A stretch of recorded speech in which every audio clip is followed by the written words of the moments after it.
తాలింపు వేసుకుందాం ఫ్రెండ్స్. పప్పుకి కొద్దిగా 2 స్పూన్లు నూనె వేసి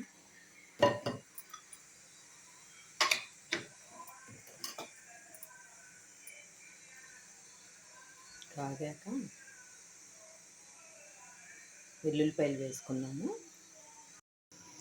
తాలింపులకి వెల్లుల్లిపాయ కచ్చాపచ్చాగా దంచినవి, కరివేపాకు, మినపగుళ్ళు, ఎండుమిర్చి, ఆవాలు, జీలకర్ర. ఫస్ట్ నూనె కాగింది ఫ్రెండ్స్. ఇప్పుడు వెల్లుల్లిపాయ వేసేద్దాము.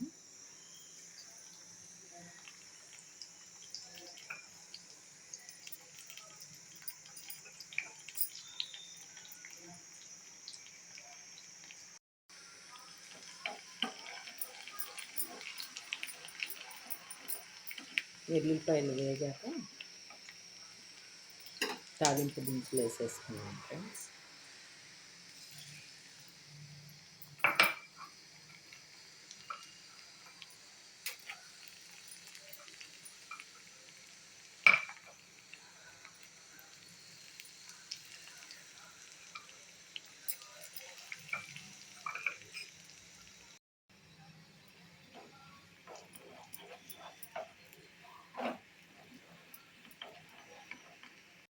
తాలింపులన్నీ వేగినాయి ఫ్రెండ్స్. కరివేపాకు వేసేద్దాము.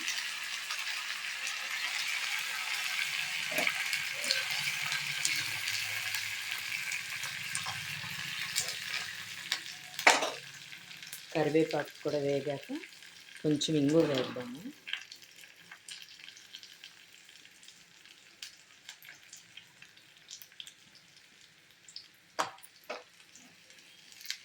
ఇంకా ఆఫ్ చేస్తున్నాను ఫ్రెండ్స్ గ్యాస్.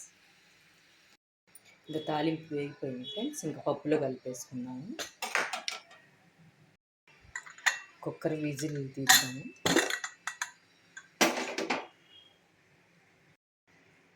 పప్పు బాగా ఎంపుకున్నాము.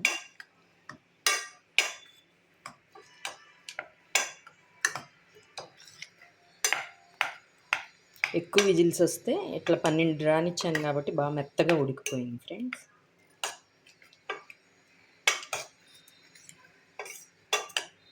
పప్పు ఇలా మెత్తగా ఉంటేనే బాగుంటుంది. సాల్ట్ వేసేద్దాము. సరిపడినంత సాల్ట్ వేసేస్తున్నాను ఫ్రెండ్స్.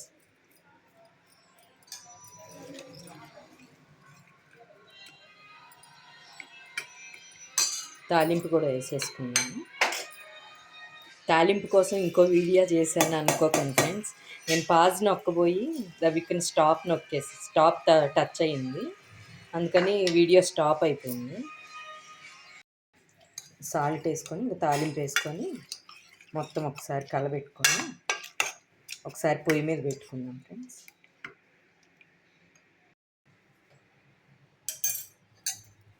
పొయ్యి మీద పెట్టుకొని ఒక 2 మినిట్స్ కొంచెం సాల్ట్ అంతా కరిగి తాలింపు కూడా పప్పుకు పట్టేదాకా ఉంచి ఇంకా ఆఫ్ చేసేద్దాము. తోటకూర పప్పు ఇంకా రెడీ అయిపోతుంది.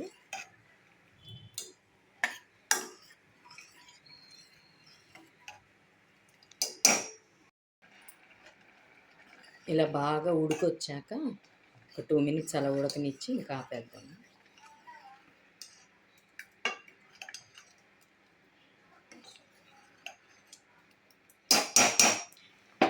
తోటకూర నేను ఆకులు ఒక్కటే వేసాను కదా ఫ్రెండ్స్ పప్పులో.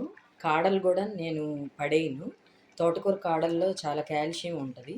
అందుకే నేను ఈసారి పచ్చడి చేసి చూపిస్తాను ఫ్రెండ్స్. తోటకూర కాడలతో పచ్చడి. ఇంకా పప్పు రెడీ అయింది ఫ్రెండ్స్. నా వీడియో కనుక నచ్చితే లైక్ చేయండి, షేర్ చేయండి, కామెంట్ చేయండి, సబ్స్క్రైబ్ చేసుకోండి. బాయ్.